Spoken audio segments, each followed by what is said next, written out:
Good morning, West Michigan. I'm Meredith. And I'm Jay. Thanks for waking up with us. And welcome back to Laura. Good morning to Sam. Happy Tuesday to everybody. Both Sam and Laura have a lot in store for us today, so let's get right to it. Laura, the 13 weather ball is blinking red, which means warmer temps ahead. There's even a chance for some toasty temperatures in the 40s. Yeah, getting balmy out there, isn't it?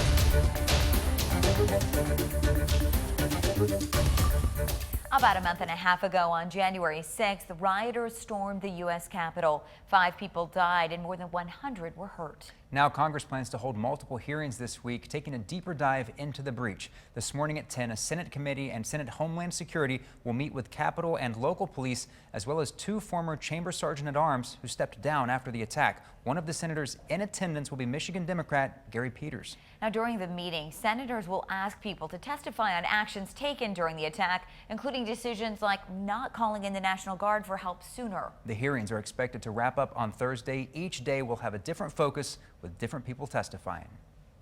The future of a controversial Civil War statue in Ottawa County is becoming more clear now. The statue sits in an Allendale community park and shows a Union and Confederate soldier standing side by side with an enslaved black child in between them.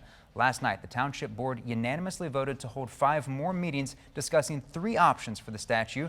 Take a look at your screen. One option is to replace the statue with a column featuring quotations that represent various perspectives on the Civil War. Another option is to replace the statue with a statue of Benjamin Jones, an escaped slave who settled in Ottawa County and fought for the Union Army. And the third option is to surround the current statue with plexiglass, then have thoughts about the Civil War written on the glass. Dates for the upcoming meetings have not yet been announced.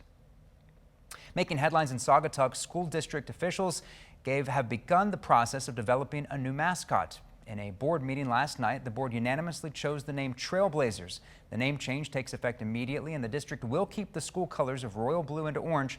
The vote to retire the previous nickname Indians happened last August. Images depicting the previous nickname have actually not been used in recent years.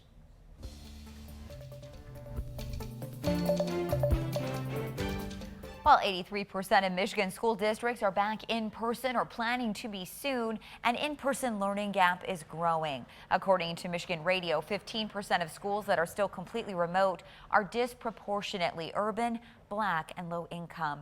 The cost of returning to in-person instruction, coupled with the high rate of infection in the community, make it hard for these districts to return to the classroom even if they want to. And as we look at the coronavirus in our state, here's a look at Monday and Sunday's numbers combined. Nearly 1,500 new cases were reported over the 2-day period. That averages out to about 742 new cases a day. We're also seeing a slight increase in the daily positivity rate. Most of last week it was below 3%. Now we're seeing it just above 4.4%. There's also another West Michigan county dealing with multiple strains of the virus. This past weekend, Muskegon County reported its first case of the UK variant B117.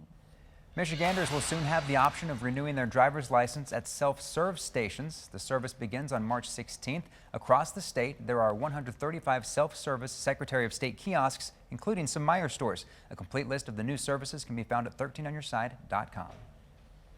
Well, this morning, weather is off to a much quieter start compared to yesterday. The weather ball is blinking red, so a warm-up is expected. Right, Laura? Yeah, and we do have some pockets of drizzle today, but otherwise a pretty quiet Tuesday up ahead.